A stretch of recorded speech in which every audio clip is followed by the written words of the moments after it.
बिस्मिल्लाहिर्रहमानिर्रहीम, अस्सलाम वालेकुम। एतजाज़ एहसन साहब ने वो कह दिया है कि जिसकी जुर्रत सिर्फ एतजाज़ एहसन जैसा ही कोई कर सकता है। मोहम्मद मालिक साहब सीनियर सहाफ़ी 92 न्यूज़ पे प्रोग्राम भी करते हैं।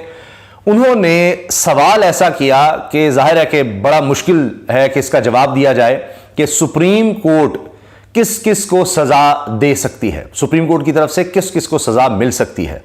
अब मैं आपके सामने वो सवाल रख रहा हूं, आपको सुनवाऊंगा भी, और एतजाज़ एहसन साहब ने क्या जवाब दिया है वो भी आपको सुनवाऊंगा। सिर्फ यहीं तक बात रुकती नहीं है, एतजाज़ साहब खुलकर मैदान में आ चुके हैं और उन्होंने एक वीडियो पैगाम भी जारी कर दिया है। वो भी एतजाज़ एहसन साहब ही क्या कह रहे हैं वो भी मैं आपको सुनवाऊंगा, एतजाज़ साहब क्या कहते हैं, और फिर इस पर हम आगे बात करेंगे मजीद उन्होंने क्या कहा है। पहले यह मैं आपसे अर्ज कर दूं कि खुद जो 92 न्यूज़ ने ट्विटर पर ये जो क्लिप शेयर किया है एतजाज़ साहब का और मोहम्मद मालिक साहब के सवाल का, इसमें नुसरत जावेद साहब भी और आरिफीन भट्टी साहब भी, ये भी सीनियर सहाफ़ी हैं, ये भी मौजूद हैं। और उनकी मौजूदगी में ब्रेकिंग व्यूज़ विद मालिक ये प्रोग्राम का नाम है, और इन्होंने खुद कैप्शन ये लगाया है, क्या आर्मी चीफ सुप्रीम कोर्ट के निशाने पर आ सकते हैं? एतजाज़ एहसन ने वाज़ेह बता दिया। अब आप सुन लीजिए कि क्या सवाल है और क्या जवाब दिया जा रहा है। I am taking understanding you right. आप ये कह रहे हैं कि फाइनेंशियल मैटर के ऊपर प्राइम मिनिस्टर के खिलाफ एक्शन हो सकता है और ट्रूप्स ना देने के ऊपर आर्मी चीफ भी महफूज नहीं है सुप्रीम कोर्ट के हाथ से। ये देखिए कि क्या सवाल है कि जी आर्मी चीफ पर भी क्या बात आ सकती है, और वो कह रहे हैं कि मैं अगर आपको सही समझ रहा हूं तो आप ये कह रहे हैं कि शहबाज शरीफ पर बात आ सकती है, उन्होंने फाइनेंसेस नहीं दिए, और आर्मी चीफ की तरफ बात आ सकती है कि उन्होंने ट्रूप्स नहीं दिए। तो इसका जवाब अब एतजाज़ साहब दे रहे हैं, वो सुनिए। के हाथ से बिल्कुल दुरुस्त है, वो कह रहे हैं बिल्कुल ये बात दुरुस्त है, हाँ, ही विल बी रिस्पॉन्सिबल। क्योंकि उसकी एक रियल पावर है, ताकत है उसके पीछे। और अब सुनिएगा शहबाज शरीफ के बारे में। और इसका शायद मुमकिन ना हो, और प्राइम मिनिस्टर को उड़ाए हैं तो शायद हमारी अदालतों ने भी और समाज ने, तो ये तो कह रहे हैं प्राइम मिनिस्टर तो हमारी अदालतों ने भी बहुत उड़ाए हैं और फौज ने भी। शहबाज शरीफ बहुत ज्यादा, और जिस तरह कश्मीर में कल हुआ है, आज हुआ है, कल भी हो सकता है। कह रहे हैं कि जो शहबाज शरीफ ने किया वो तो बहुत आगे निकल गया है, और जो आज़ाद कश्मीर में हुआ है, यानी आज़ाद कश्मीर के वज़ीर आज़म सरदार तनवीर इलियास खान को तौहीन अदालत का मुर्तकिब ठहराते हुए उनको वज़ारत उज़्मा से भी हटा दिया और उनकी मेंबरशिप भी ख़त्म कर दी अदालत ने। तो ये काम अब शहबाज शरीफ के साथ भी हो सकता है। ये तो मोहम्मद मालिक साहब के शो में जो बात की है एतजाज़ एहसन साहब ने, कोट अनकोट मैंने आपको वो सुनवा दी है। अब मैं आपसे अर्ज़ करता हूं कि एतजाज़ साहब ने इसमें क्या क्या कहा है, और उसके बाद फिर उनका जो पैगाम है तमाम वकला के लिए खास तौर पर, वो कह रहे हैं पहुंचो, निकलो, वो भी मैं आपको सुनाऊंगा। एतजाज़ साहब ने इस प्रोग्राम में जो कहा है वो ये है कि माली मामलात में वज़ीर आज़म के खिलाफ भी एक्शन हो सकता है सुप्रीम कोर्ट की जानिब से, और आर्मी चीफ अगर ट्रूप्स ना दें तो इन पर भी एक्शन ले सकती है सुप्रीम कोर्ट। शहबाज शरीफ तो बहुत रिस्क ले रहा है, जो आज़ाद कश्मीर में हुआ वो इस्लामाबाद में भी हो सकता है। फिर इन्होंने कहा कि जी सुप्रीम कोर्ट का तो सीधा सा काम है, शहबाज शरीफ से पूछा जाएगा आप पैसे देंगे या नहीं, आपने फैसले को माना है या नहीं।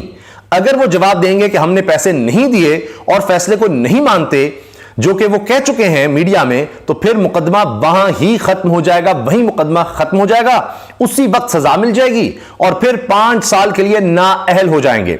और अगर शहबाज शरीफ कहते हैं मैंने फैसले के खिलाफ कुछ नहीं कहा, तो केस चलेगा और फिर इकरार कराया जाएगा कि आपने फिर काम क्यों नहीं किया, फाइनेंसेस क्यों नहीं दिए, क्यों रुकावटें डाली।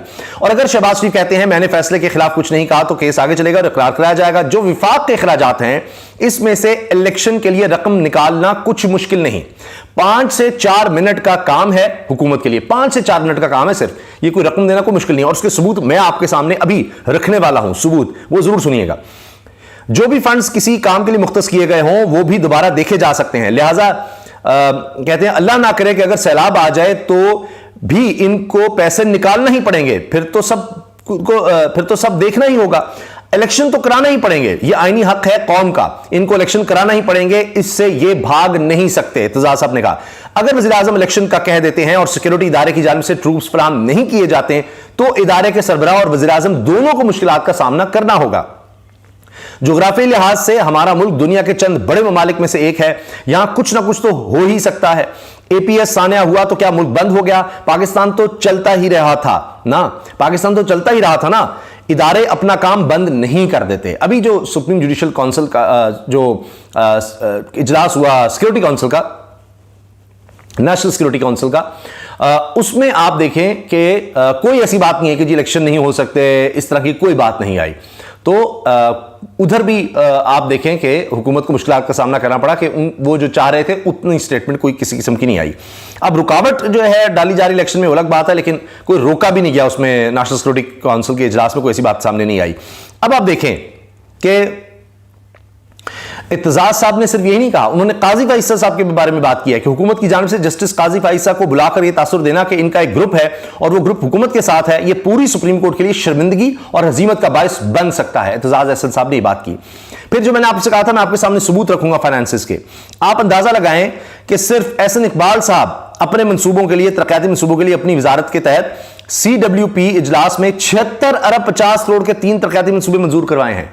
76 अरब 50 करोड़, और यहां पर 21 अरब रुपया नहीं दे रहे इलेक्शन के लिए, 76 अरब 50 करोड़ मंजूर करवा लिए एहसन इकबाल ने, एहसन इकबाल साहब ने अपनी वजारत के लिए कितने जी 76 अरब 50 करोड़ मंजूर करवा लिए 3 मंसूबों के लिए। उनकी डिटेल भी है, लेकिन मैं आपको कम वक्त में चाह रहा हूं कि दूसरी इंफॉर्मेशन भी दे दूं। PDM 21 अरब रुपया तो दे नहीं रही, लेकिन प्लानिंग कमीशन के लिए 41 अरब रुपया पार्लियामेंटेरियंस को दे दिया। 8 महीनों में 41 अरब रुपया पार्लियामेंटेरियंस में तकसीम किया जा चुका है। 77 अरब जो है वो पावर सेक्टर और NHA रोड्स वगैरह, ट्रांसमिशन ट्रांसफॉर्मर्स और इसके लिए है। ये मार्च की फिगर्स हैं, मार्च से पहले की फिगर्स है, मार्च में तो अब और ज्यादा भी आएगा। तो सोचिए ये अरबों रुपया, 77 अरब अलग से पावर सेक्टर एंट्रीज, NHA, 41 अरब पार्लियामेंटेरियंस को, और अभी 76 अरब 50 करोड़ जो है वो एहसन इकबाल की वजारत को ये दे चुके हैं। तो ये तो जनाब इनके हालात हैं जो मैंने आपसे कहा था कि मैं आपके सामने सबूत रखूंगा। तो रकम इनके पास है, वो मसला नहीं है। अब सुनिए इत्तेजाज साहब ने क्या अपील की है, सुनिएगा जरा, ये उनका वीडियो पैगाम है। मैं समझता हूँ सब कंसर्न पाकिस्तानी को और खासकर वकला को कल और कल के बाद रोजाना 11 बजे सुप्रीम कोर्ट इस्लामाबाद की गेट तक पहुंचना चाहिए। अब ये चूंकि इन्होंने मंगल के दिन कराया रिकॉर्ड, तो वो कह रहे हैं कि 11 बजे बुध को, यानी आज 11 बजे सुबह तमाम वकला, सब लोगों को और खास तौर पर वकला को सुप्रीम कोर्ट के सामने पहुंचना चाहिए। सिर्फ वहाँ कतबे उठा रखें, सब पुरअमन रहें, सिर्फ वहां कतबे उठा रखें सुप्रीम कोर्ट के सामने, जिनमें लिखा हो हम मुल्क बचाने निकले हैं, आओ हमारे साथ चलो। और बता रहे हैं कतबों में लिखना क्या है, हम मुल्क बचाने निकले हैं, आओ हमारे साथ चलो। और वहां पहुंचे और रोजाना पहुंचे, वकला खास तौर पर सब लोग पहुंचे जो मुल्क के लिए हैं, जो आइन के लिए हैं। और चीफ तेरे जाने साथ बेशुमार बेशुमार, ये लीजिए, चीफ जस्टिस के साथ खड़े हो गए इत्तेजाज अहसन, चीफ तेरे जानिसार बेशुमार बेशुमार। नजरिया जरूरत नामंजूर, और ये भी लिखकर लाएं, नजरिया जरूरत नामंजूर, और ये नारे भी लगाएं। बाकी खामोशी से कतबे उठा के, कतबों पर भी यही लिखा, और वहाँ पहुंचे 11 बजे पुरअमन रहे। ले जी, 11 बजे पहुंचे और पुरअमन रहें, ये इत्तेजाज साहब ने अपील कर दी है। और मैं आपको बता देता हूं तमाम पाकिस्तानियों को और खास तौर पर वकला को कल और कल के बाद रोजाना सुप्रीम कोर्ट पहुंचना चाहिए और बिल्कुल पुरअमन रहना चाहिए।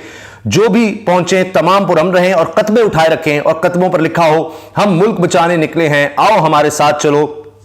और चीफ तेरे जानिसार बेशुमार बेशुमार और नजरिया जरूरत नामंजूर, बस खामोशी से कतबे उठाए रखें, 11 बजे पहुंचे और पुरअमन रहें। यह है जनाब इत्तेजाज अहसन साहब की अपील, यह है उनका इस वक्त जो सूरत हाल बनी हुई है उसमें वकला के लिए और पाकिस्तानी अवाम के लिए उनका ये पैगाम है। और आप देखिए कि अब क्या होने वाला है। क्योंकि एक बहुत ही पाकिस्तान की तारीख की कामयाब वकला तहरीक एहतजाज अब चला चुके हैं और अब एक दफ़ा फिर वो समझते हैं कि पहले से भी ज़्यादा वकला पुरजोश हैं और अब उससे भी बड़ी तहरीक चल रही है। अल्लाह हाफ़िज़।